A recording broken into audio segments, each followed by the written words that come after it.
All right, Capricorn, thanks for tuning in to your October 2014 horoscope. My name is Athen, and this is an eclipse time of the year. We had eclipses back in April, and they were very powerful, very transformative eclipses with squares and all kinds of really tense sort of energy that got us moving in a certain direction.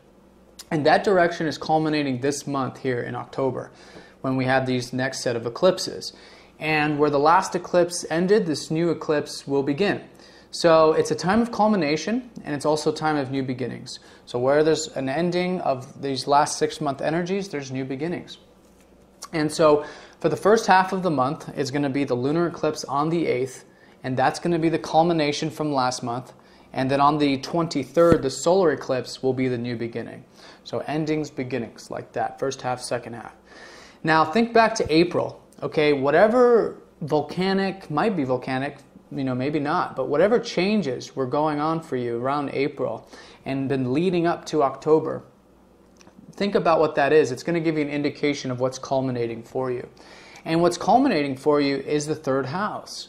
And this is general reading, so it can mean a lot of things for a lot of people, but essentially 3rd house is writing, it's communicating, it's learning, it's teaching. Okay, it's sharing ideas. It's also associated with exchanges and sales, if it's business related. The 3rd house is overall, it's just a house of everything that's connected and interchanges and changes place. It's almost like the glue of the universe, you might say, where everything is connected and moving between hands, you might say. Okay, so it also involves thinking too. So I think there's been, over the past 6 months, you guys have been really changing the way that you see things, all right? Or at least there's an opportunity there for you guys to do that. And I think this month on the 8th, especially around the 8th, there'll be a culmination of this, a new perspective, a new way of seeing things, a new insight. Or perhaps it's more related to the more mundane thing that you're doing that might be related to school or teaching or sharing information or what have you. So whatever that is, it's a very positive time. There's lots of grand trines and sextiles. It's not like that really hard aspect stuff we were dealing with back in April. So it's all very positive. It's all very illuminating, and it's setting you in a new direction. And that new direction is with your 10th house. And that's where the solar eclipse is happening later on in the month. And the 10th house, again, it's general, but it has to do essentially with career. Anything that you do that's service related, giving back to society in some way, also has to do with your public image, how others see you, and like how society sees you, not one-on-one, but how the big society, the overall society sees you and classifies you. And it has to do with, mastery over your lives too, really stepping into the power of your lives. And you've had Saturn transiting this part of your guys' chart. So a lot of you have been putting a lot of hard work into these areas, maybe with the career or what have you. Okay? And so this is a new beginning, and it's, again, positive with all these nice aspects.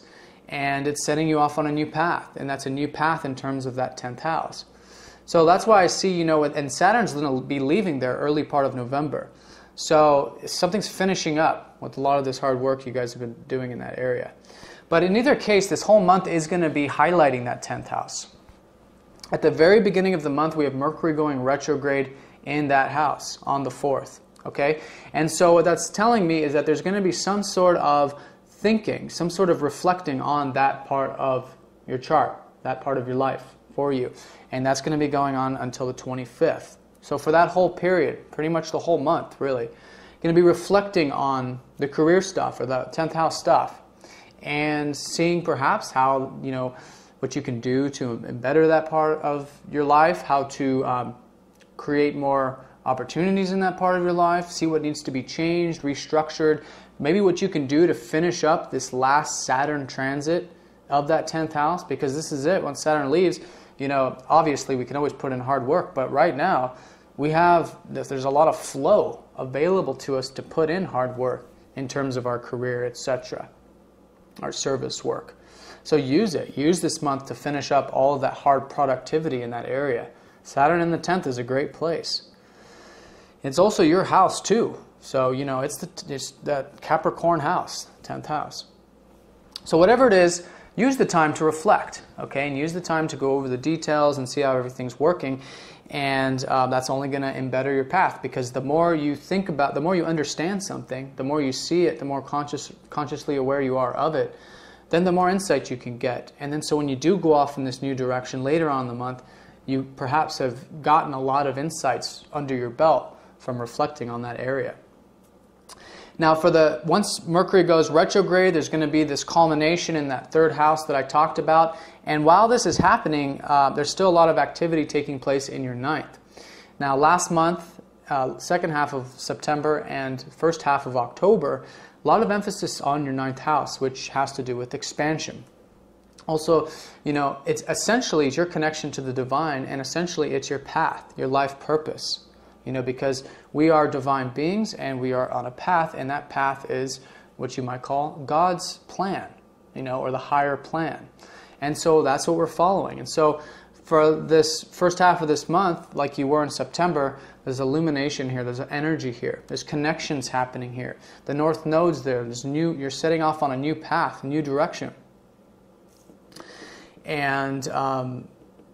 And so the emphasis is still going to be there. So use this time first half to really connect, expand your horizons, expand your mind. When we can see the actual horizon, when we can see far off into the distance, that helps us prepare. That helps us enjoy our lives, helps us with more excitement. Because if we get too narrowed in, too short vision, short focused, then we lose perspective.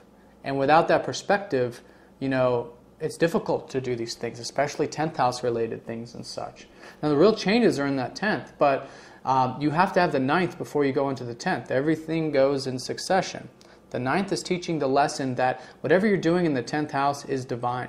And you have to really connect to your divine self, your higher self, to get the information, to get the blueprints in order to go off into that 10th house direction. So use this time, first half of the month. Then second half of the month, those planets then go into your 10th. So there's a shift there, mid-month. Then the energy is starting to go into the career, the public stuff, whatever it is. Okay? Relationships forming there. Venus going over, your MC, the Sun going over your MC. And Venus will still be reflecting on some other 9th house related things, and then Venus will go station direct on the 25th, which suggests something wrapping up, perhaps, an insight coming to you in that 9th house towards the end of the month that really sets you off into that new 10th house direction.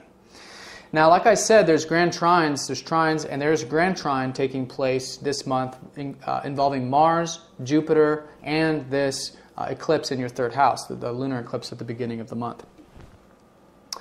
So what this is saying is there's easy energy, there's opportunities here for you to tap into. They have to do with relationships, they have to do with your ideals, and they have to do with this communication and stuff, or this third house stuff that you guys are doing, the exchanging. And in terms of the relationships, your guys' relationship sector is expanding. Perhaps there's opportunities there for you guys to meet lots of people, okay? And it's supporting you in all of this. So keep expanding with the relationships, keep opening up in that area. Now with Mars in the 11th, what that's suggesting is keep putting energy into your ideals, into your visions, whatever your visions are right now. Keep putting that energy in there. And again, that's all supporting these eclipses. Now Mars is going to be going into your 12th house mid-month, okay? So when things go into your career, all right, mid-month, that 10th house area, Mars will be going into your 12th. Now for the second half of the month, it's really a time where Mars is just kind of sitting back, relaxing, okay, for the next Mars cycle, when Mars then goes over your ascendant or over your sun, whatever you're watching this for, and into your first house. Okay, so it's important that Mars rests up. Mars is a warrior, but he needs his rest. And so what this is suggesting is, anything that you do to, whatever you consider maybe spiritual or peaceful, okay, to rejuvenate, you want to do the second half of the month. So there's this kind of, balancing act here where there's a new direction opening up, but you want to use it, and you want to go with the flow with it. Okay, with Mars in the 12th, it's about going with the flow. So it's not a time of just like, being, thick-headed and just going through something full speed ahead. It's about just seeing where the river's changing, seeing where the tides are moving, and going with it. All right? And I have a feeling a lot of it's going to be with that 10th house related stuff, but in general, just everywhere for you. All right, so I'm going to draw a card for you Capricorns to see where Spirit would like me to put a little bit more emphasis for your reading. Okay, the moon. I had a feeling this was going to come up soon. So this is very important, and it's funny because I'm talking about Mars in the 12th house. Well, what this is suggesting is it's suggesting being receptive through all of this, okay? Really tap into, again, the moon's associated with the tides and the flow. And so this is telling me that's really all month, I think, all right? That you really just want to connect to your receptive side, your nurturing side, your feminine side, and feel your way through it. Okay, feel your way through these changes. It's subtle, but can be very powerful and very illuminating. And the moon is also part of the eclipse, very important part of the eclipse. The eclipse is, it's the sun, which is very powerful, shining light, conscious awareness, but it's also the moon, which is listening to that receptive side of ourselves and getting the insight that can come to us when we open that part of ourselves up. All right, Capricorn, I hope you enjoyed. Thanks for watching, and please be sure to subscribe for my daily, weekly, and monthly horoscopes. Take care, and I'll see you next time.